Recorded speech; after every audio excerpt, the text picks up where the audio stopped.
Hey guys, can you hear me? Is this thing on? Okay, I think I've got it. What a shame it would be if you weren't able to listen to me today. I'm Aaron Brothers, Director of Music Ministry at Dixon United Methodist Church. Making sound and being heard is a huge part of my job. Have you ever felt like you weren't being heard? Kind of like that thing when our kids say, "I heard you," and we respond, "Hearing and listening are two different things." Paul Tillich was regarded as one of the most influential theologians of the 20th century. He said the first duty of love is to listen. Listening is hard. It's hard when you're a kid, and though we are supposed to be able to focus more effectively as adults, that can be a double-edged sword. I know if my husband starts talking to me while I'm reading, I'm only going to hear about 50% of what he's saying, if that. I know that if I try to talk to him while he's listening to insanely loud jazz music, he won't hear me either due to the sheer volume at which he listens to his music or because his focus is elsewhere. Even adults are not super great listeners all the time. So how do we fulfill our duty to love by listening? Proverbs 18, verses 1 through 13 says, "Unfriendly people look out for themselves. They bicker with sensible people. Fools find no pleasure in understanding, but only in expressing their opinion. When the wicked arrive, so does contempt. With shame comes insult. The words of a person's mouth are deep waters, a bubbling stream, a fountain of wisdom. Favoring the wicked isn't good. It denies justice to the righteous. The lips of fools make accusations. Their mouths elicit beatings. The mouth of fools is their ruin. Their lips are a trap for their lives. The words of gossips are like choice snacks. They go down to the inmost parts. Those who are lazy in their work are brothers to thugs. The Lord's name is a strong tower.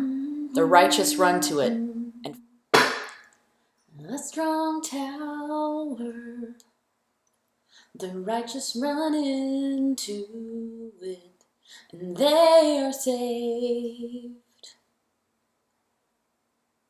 Blessed be the name of the Lord. Blessed be the name of the Lord. Blessed be the name of the Lord Most High.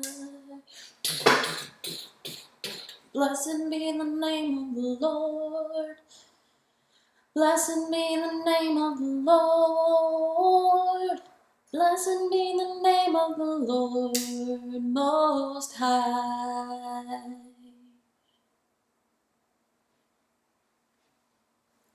Ahem. Rude. Sorry, just reminded me of a song. Continue. Anyway, as I was saying about listening, the riches of the wealthy are a strong city and like a high wall in their imagination. Pride comes before a disaster, but humility comes before respect. Those who answer before they listen are foolish and disgraceful. Reading and rereading those verses, I have to wonder how much I say and how little I am quiet. How much pride I carry versus humility and respect. How much I answer before I listen. Unfriendly people look out for themselves. They bicker with sensible people. Fools find no pleasure in understanding, but only in expressing their opinion. In this day and age, it's so easy to find fools, and worse yet, to be one. I think my opinion important and right, and often to the extreme that I disregard the opinions of others before I even listen, because I know it will be different than mine. It can even be something so simple as not looking up from my phone when one of my boys is very excited to tell me something for the gazillionth time about DuckTales. What message am I sending them? Not just that what they care about doesn't matter, but that it's okay to ignore other people when they have something important to say. And even when I make my best effort to listen to others in love, I don't always afford myself the same grace. I don't listen to my body when it tells me to rest, or my brain when it tells me I need to ask for help. It seems silly to need to listen to myself in love. but I tend to use my mouth to elicit beatings, using self-destructive language and devaluing my own self-care. Last, and most importantly, how often do I listen in love to God's will for me?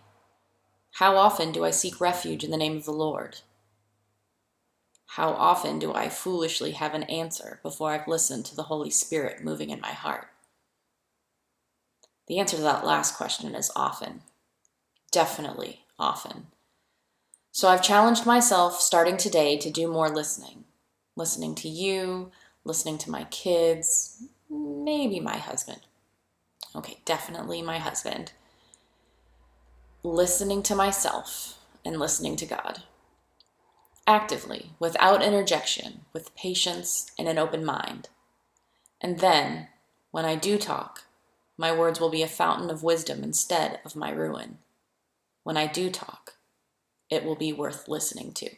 Blessed be the name of the Lord Most High.